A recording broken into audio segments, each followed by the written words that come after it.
Olha aí, pessoal, olha que filhote lindo, olha, esse filhote é bonito demais, hein? Esse é filho de um canário cobre com uma canária mosaico. Olha que coisa mais chique, olha.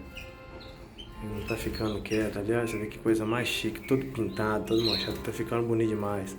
Tem um branquinho aí também, hein? Ó, top.